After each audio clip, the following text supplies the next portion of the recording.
Hey guys, Midget here, bringing you another Walking Dead video review. Today is episode 5 of The Walking Dead Season 2, and it's called Chupacabra. It's, it's very interesting episode, I should say. It's not boring, but it's not very interesting either. It starts off with a flashback or dream, it depends which way you want to put it, because we do see Laurie waking up at the end of the flashback, but to me it is sort of a flashback slash dream, and it's before they meet Carl. Everyone goes into chaos. I mean, not meet Carl, meet Rick. It's they find Carol, and Carol's dick husband Ed is not allowed in Carl to get some food, and she again says it was her fault, so it's not that nice. And what happens later is that Laurie and Shane go into the woods because there's loads of chaos, and in the woods they see loads of helicopters flying towards Atlanta and bombing it and shooting at it. So Laurie gets a bit emotional and scared and cries sort of, and Shane's just there like, I think he goes like, just something like that, I don't know what he does something like that. And then it gets out the flashback. Laurie wakes up and does all the girly stuff, like do the washing and stuff like that, and she sees Rick and thinking over a plan, while Glenn looks at them from a distance and talks to Maggie and plays his guitar, that he found on the thingy. And Maggie sort of owned Glenn. It was hilarious because he said, "I have 11 condoms left." Then she went, "It's 11 minutes of my life that I'll never get back." And it was absolutely hilarious, that moment, because it just was. And he starts being really confident. He's like, "Don't you want to try loving me?" or something along those lines. And she just walks off. It was hilarious. And when she owned him, he was like, whatever. So it's kind of funny. But then Rick and Shane talk about the high school, how many girls they pulled and all that. And well, Shane mentions his PE teacher Kelly, but it turns into an argument because Shane's like, all these people are dead, we shouldn't be bringing dead people up, because they've not made it and everything. And I sort of see his argument, but I think that is kind of pointless in my opinion. It's just, that has nothing to do with the fact, that they're in there, I guess. But Daryl kills a squirrel, and Sophia finds Sophia's toy, but a horse gets scared by a snake, and Daryl falls into the river, with an arrow going through his side. It wasn't pleasant to see, since Daryl's pretty much everyone's favourite character, but he wasn't a wuss, he even said to himself, "Stop being a pussy," and there was no fear of death, but he was in severe pain. So he climbs up the hill again in severe pain, no sign of death, but he falls off the hill and is unconscious, and Merle walks up to him, and Merle speaks trash about Rick. He's like, "Kill Rick when you get back to the camp." And Daryl looked sort of like he was going to do it, but then he woke up and he said it was true, but decided it wasn't true, and he wakes up to a walker biting at his shoe, and another one just approaching, so he kills the one with his shoe, and then just about kills the one with the one approaching. So that's kind of cool.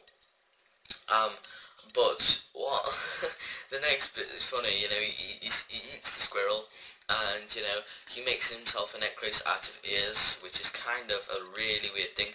But Glenn returns Dale's book, and he starts talking about periods and sex and all that.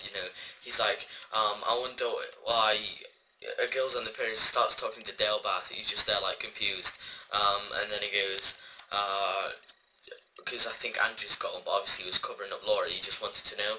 And then he said Maggie has one, and he said, he sort of blurted it out that Maggie wanted to have sex with him. And Dale asked how does he know this, and then it gives him that cheeky grin, and Dale's like, "She's 22 and it's our host's daughter." So all I was thinking at this moment is she's 22, so how old is Glenn? Is he 23, 24, 25, 20? I don't know. But we all know that Maggie, right now, at the end of Season 4, is coming up to be 25, I presume, because 2 years have been added on. But then, she's 22, so she must be approaching the 23 mark. So she's around the 24, 25 mark now, so it's kind of cool just knowing her age, you know, her exact age, unlike, you know, Daryl, because we don't know Daryl's exact age. We only know that he's mid-30s, early 40s, or early 30s to mid-40s, sort of that, you know. It's not like an exact age, right? Like, you know, Maggie's is 24, because we know that, because Dale said it, and he said that imagine what Hershel would feel like, and he sort of blurts out about Laurie to, you know, Glenn, but he quickly comes up, and it's not that bad.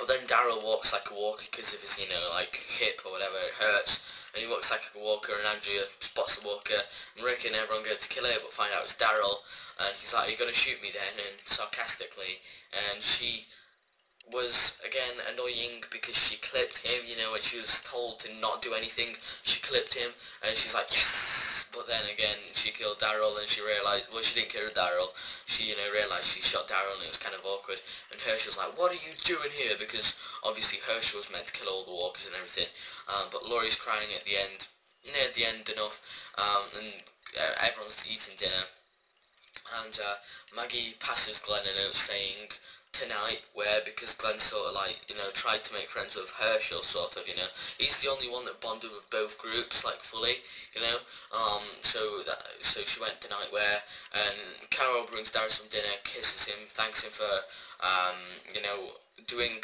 this is her exact quotes, doing more for Sophia in a day than my husband ever did, so doing more in a day than Ed ever did for Sophia. You know, she thanks Daryl, gives him a kiss, and, you know, he, like, says something, I can't remember what he said, and she goes out, and, Maggie is a bit scared after the dinner is there, she's washing up, and she has a quick look at what the note says, because after Glenn replied, and it says, have you ever done it in a barn? So, you see, like, she gets a bit scared, and, you know, it changes to Glenn. He climbs up the barn, you know, gets a bit scared, you know, he's there a lot of light with his, you know, torch, sort of, no, not torch, you know, flashlight, and, you know, he's there, and then he gets horrified. You see loads of walkers in the barn, you know, and then he's about to get out, and Maggie walks up just at the right moment. They're both horrified, and she says, you weren't meant to see this, and that's how it ends, I guess. So I'll give this episode a 7 out of 10. It was an alright episode, like I said. It was nothing special, but it wasn't boring, you know, it always had that, you know, that just to grab you in, you know, it was alright, I guess, and so, yeah, so that's why I'm going to give it a 7 out of 10, and yeah, so hopefully you enjoyed this episode, guys. If you did, make sure to give it a like, and yeah, so this is Midget, and I'm going to see you guys next time.